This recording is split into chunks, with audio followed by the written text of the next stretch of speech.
اور اس رات وہ بہت دیر تک لباس تبدیل کرنے کے بہانے چھپ کر روتی رہی۔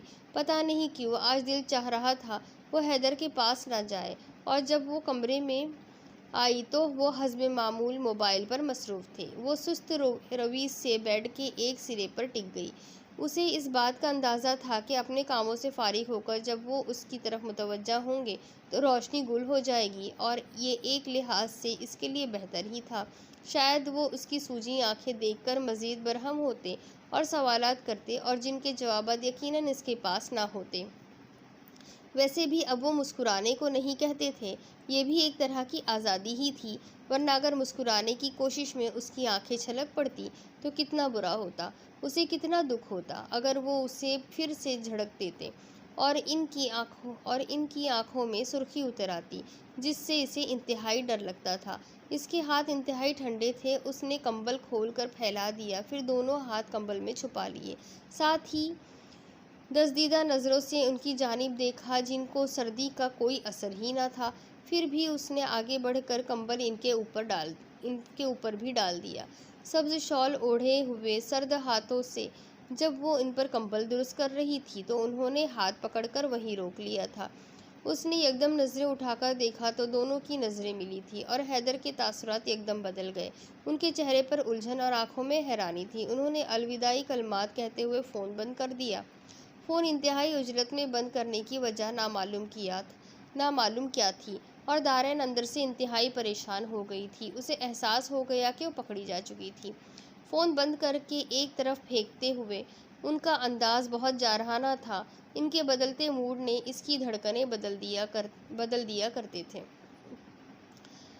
کیا ہوا ہے؟ اس کا ہاتھ چھوڑ کر انہوں نے اسے شانوں سے تھام لیا تھا۔ دارین کا رنگ بدل گیا۔ اس نے آہستہ سے نفی میں سر ہلا دیا۔ اس طرح سر ہلانے پر حیدر کا رنگ بدل گیا تھا۔ انہیں اس کا سر ہلانا بے حد گرا گزرا تھا۔ تم جانتی ہو تم کس سے بات کر رہی ہو؟ انہوں نے طیش میں آئے بغیر سوال کیا تھا، مگر لہجہ اتنا زہر خندہ تھا کہ دارین کا دل کہیں اندر ہی ڈوبا تھا۔ اس کا سر کچھ مزید جھک گیا۔ یہ کیا طریقہ ہے بات کرنے کا؟ اختلافیات کا پتہ نہیں ہے تمہیں؟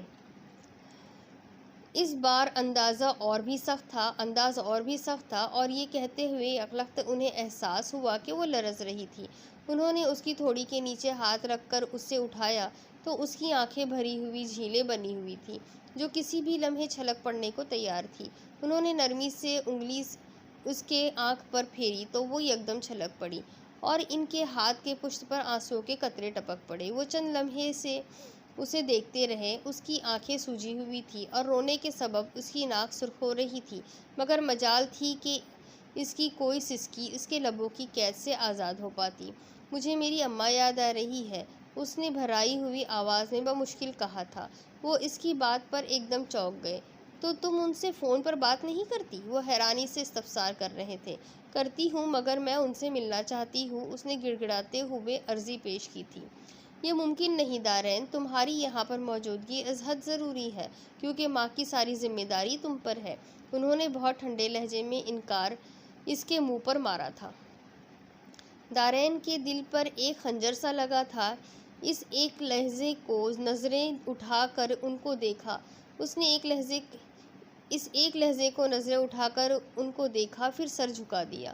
جی، وہ سر ہلا کر بولی تھی۔ حیدر کے چہرے پر عجیب سی چمک تھی۔ جاؤ، شاباش، میرے لیے چائے بنا کر لاؤ۔ وہ اس کا گال تھپ تھپا کر بولے تھے۔ وہ میکانکی انداز میں اٹھ گئی۔ کچن میں آ کر اس نے چائے بناتے ہوئے نل سے کوئی 10 مرتبہ منہ دھویا تھا، مگر آنسو تھے کہ رکتے ہی نہیں تھے۔ چائے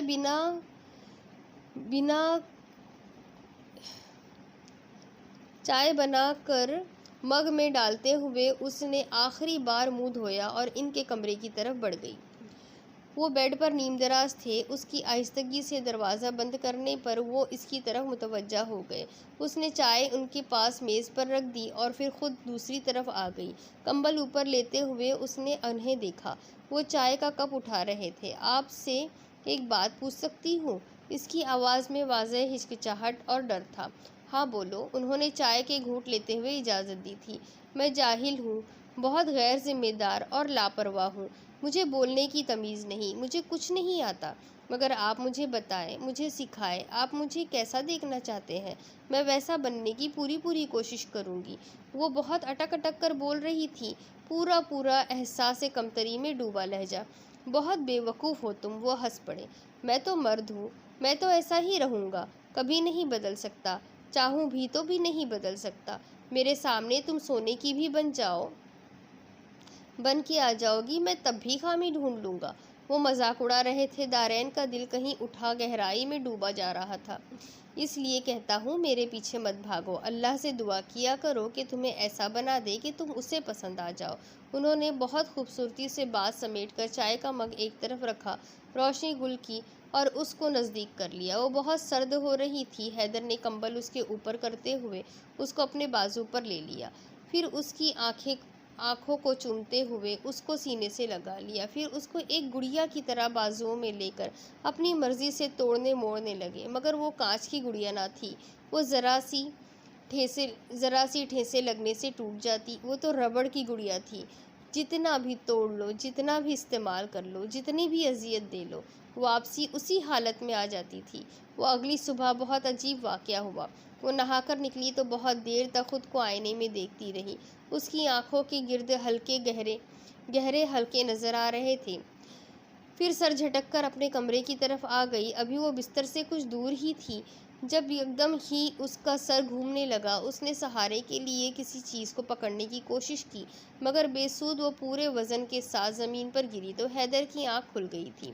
وہ ایک دم سے اٹھ کر اس کی طرف بڑھے تھے۔ انہوں نے اسے گرے دیکھا تو ایک لمحے کو ان کا رنگ بدلا تھا، پھر انہوں نے خود کو سنبھالتے ہوئے آگے بڑھ کر اسے اٹھا لیا اور بیڈ پر لٹا کر اس پر کمبل درست کرتے ہوئے اس کی نبض دیکھی تھی، اور پھر اس کے چہرے پہ پھیلے بال پیچھے کر دیے۔ اس کے چمکیلے بال گیلے تھے، یقیناً وہ نہا کر نکلی تھی۔ انہوں نے اس کا تنفس دیکھا، اس کا سانس اٹک رہا تھا۔ ان کے چہرے پر تشویش لہرا گئی۔ اس کا ہوش میں آنا ضروری تھا۔ وہ اسے ہوش میں لانے کی تدبیریں کرنے لگے اور کچھ دیر بعد اسے ہوش آ گیا۔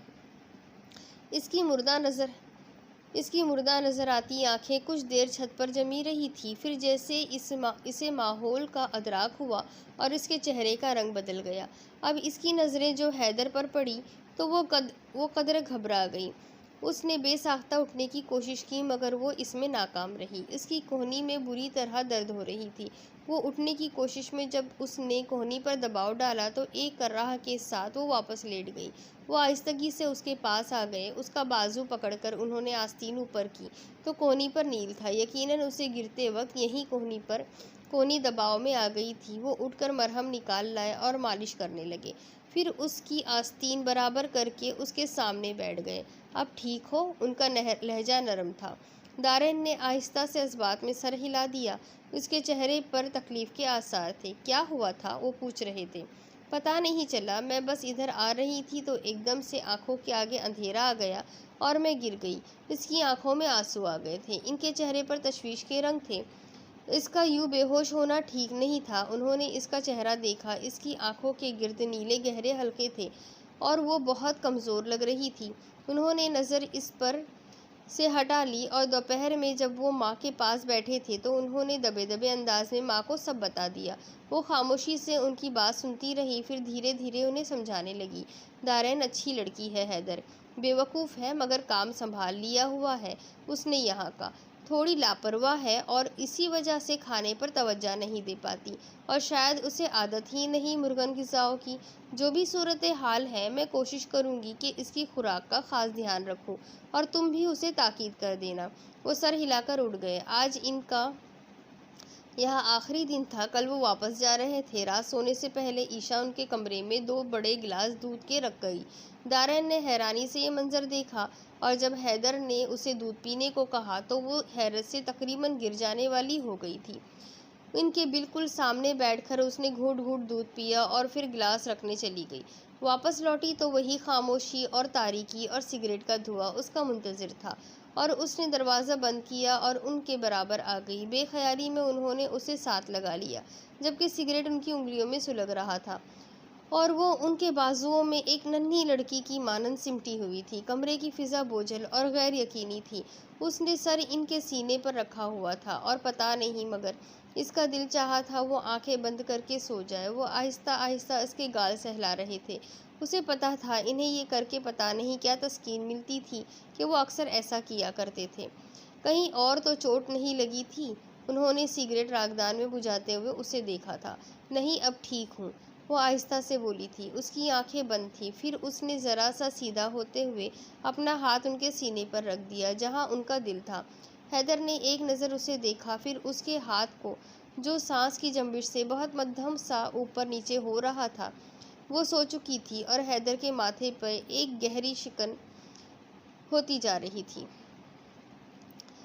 اور ایک بار پھر وہ روتے ہوئے دارا کو کہانی سنا رہی تھی، جو دنگ سا اس کی باتیں سنے جاتا تھا اور بار بار بے یقینی سے پوچھتا تھا، کیا واقعی انہوں نے ایسا کہا؟ وہ آنسو بہاتے ہوئے سر ہلا کر اسے بتا رہی تھی کہ ہاں، واقعی ایسا ہی کہا تھا۔ پھر کیا ہوا؟ اس نے بے تابی سے پوچھا۔ کہانی اپنے عروج پر تھی اور درمیانی وقفہ اسے بالکل پسند نہ تھا۔ پھر شہزادی نے اس کے بات ماننے سے انکار کر دیا اور دیوزاد کے غضب کو آواز دے دی۔ وہ ہر روز ایک زہریلا تیر شہزادی کے جسم میں گھونپ دیتا۔ یہ اس کی سزا تھی۔ وہ زرد چہرے کے ساتھ انہیں بولتے ہوئے یوں محسوس کر رہا تھا جیسے وہ کیل اس کے جسم میں اتارے جا رہے تھے۔ بہترین طرز کے سلے ہوئے 3 پیس میں ٹائی لگائے، ہاتھ میں موبائل تھامے داخلی گزرگاہ کی طرف جاتے ہوئے انہوں نے ہاتھ کے اشارے سے ڈرائیور کو دروازہ کھولنے کا اشارہ کیا تھا۔ وہ مستعدی سے دروازہ کھول کر ان کا منتظر تھا۔ انہوں نے اندر بیٹھتے ہوئے دروازہ بند کیا اور گاڑی چل پڑی۔ اس نے کھڑکی کے درز سے ان کو جاتے دیکھا اور مایوسی سے پیچھے ہٹ گئی۔ وہاں دور افق میں ایک وہ سمت تھی جس کے رخ کو اس کے گھر کا راستہ جاتا تھا اور جہاں اس کی ماں تھی۔ اس کی آنکھوں میں ٹھہری سی نمی تھی جو نہ بہتی تھی نہ جمتی تھی، بس کھڑے پانیوں کی طرح جامد تھی۔ وہ آنکھوں کو مسل کر اپنے بستر پر آ گئی اور وہ یہاں پر 4 دن رکے تھے اور ان 4 دنوں کی روداد 4 صدیوں پر محیط تھی۔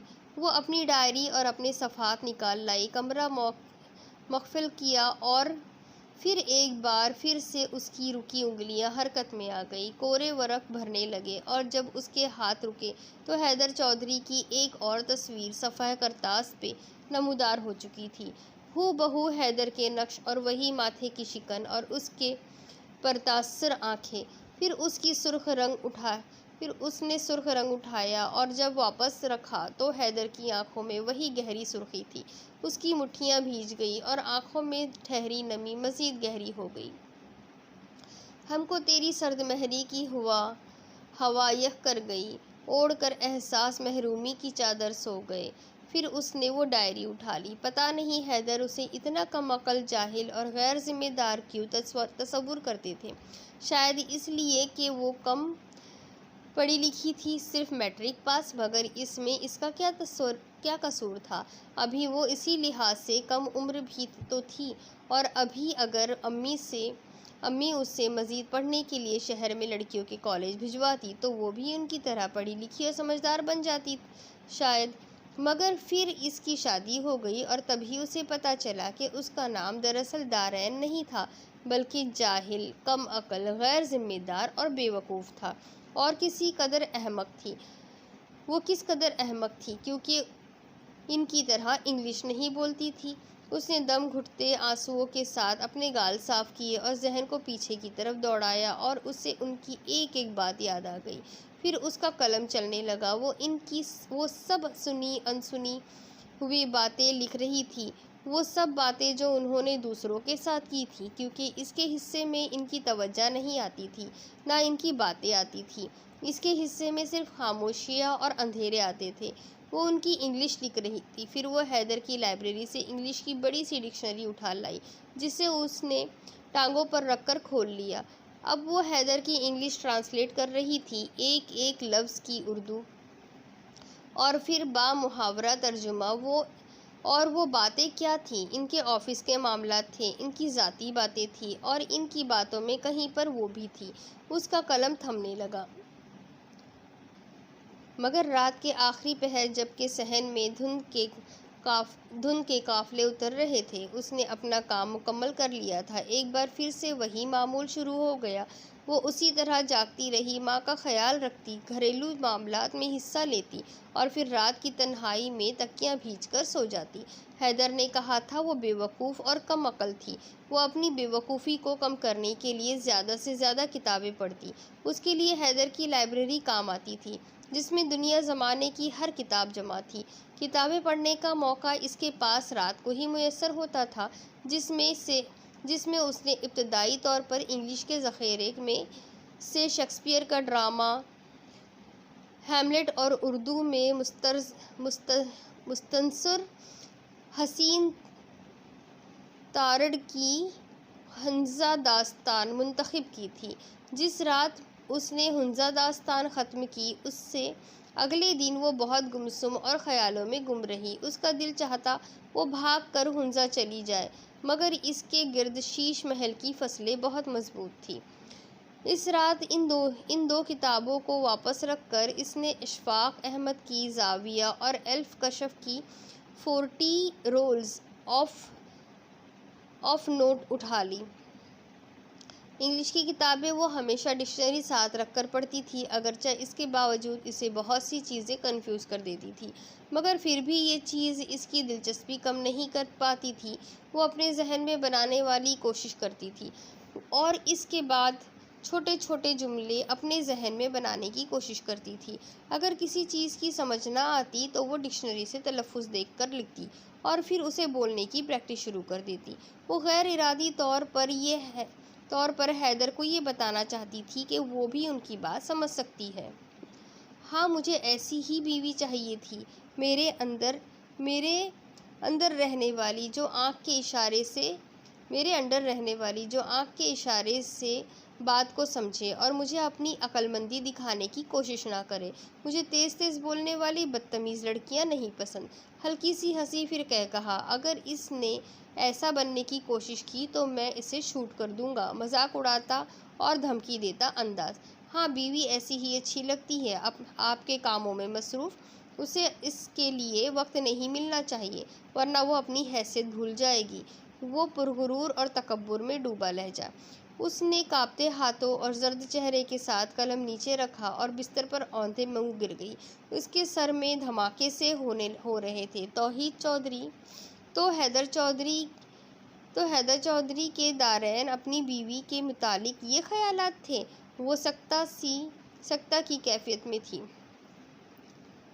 دن گزرتے جاتے تھے۔ اس دفعہ وہ بہت زیادہ مصروف تھے۔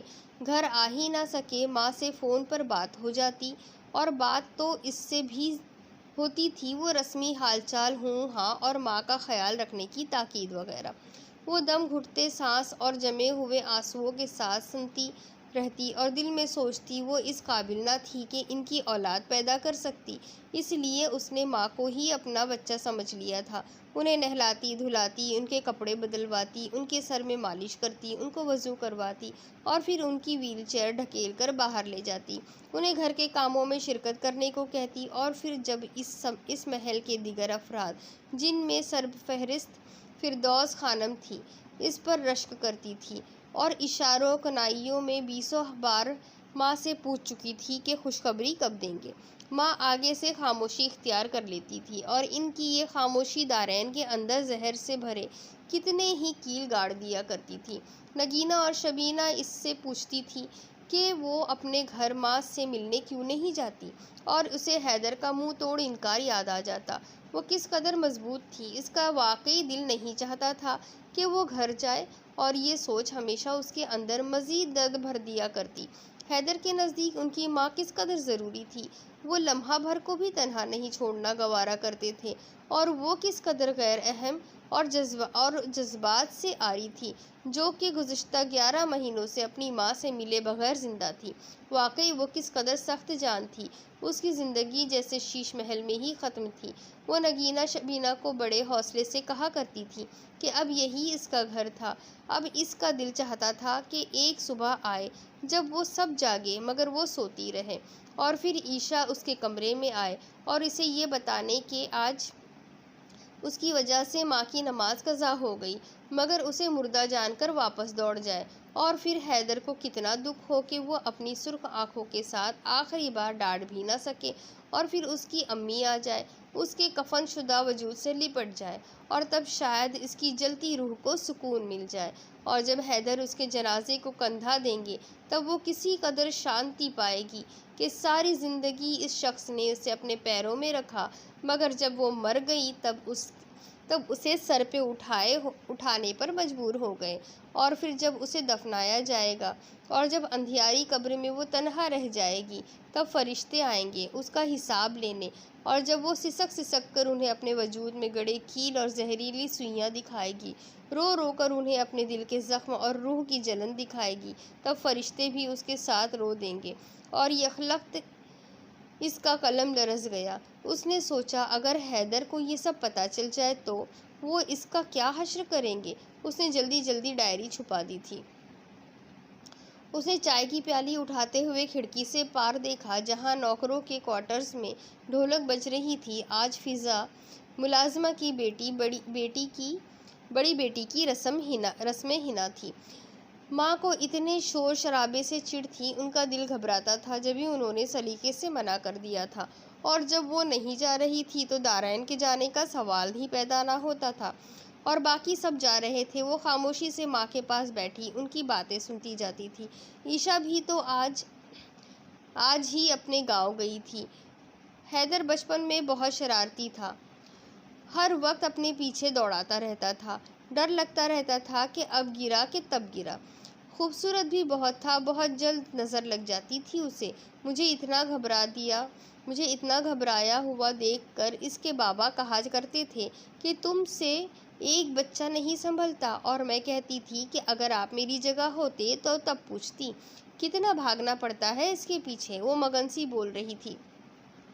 دارائن نے لاپرواہی اور غیر دلچسپی سے ان کی باتیں سنی تھی۔ اس کا سارا دھیان ڈھولک کی آواز پر تھا۔ اور دیکھو اللہ نے مجھے اس کی ذمہ داری سے آزاد ہی کر دیا۔ وہ افسردگی سے اپنی ٹانگوں کی طرف اشارہ کرتی ہوئی بولی۔ بہو خانم، ان کو اس کی غیر دلچسپی دیکھ کر جیسے دکھ ہوا تھا۔ جی ماں جی، وہ ہڑبڑا کر متوجہ ہوئی تھی۔ اس سے پہلے کہ وہ مزید کوئی بات شروع کرتی، دروازے سے نگینہ شبینہ، فضا اور دیگر افراد اندر آ گئے۔ ان سب کے اصرار تھا کہ چھوٹی بی بی یعنی دارائن کو ساتھ لے کر جائیں گے۔ دارائن نے بہتر انکار کیا، مگر آخر کار ماں نے اسے جانے پر آمادہ کر لیا، اور جب ماں کا حکم تھا، انہوں نے کہہ دیا تھا، تو اس کے بعد وہ کچھ بول ہی نہ سکی تھی، اس لیے چپ چاپ اٹھ کر چلی گئی۔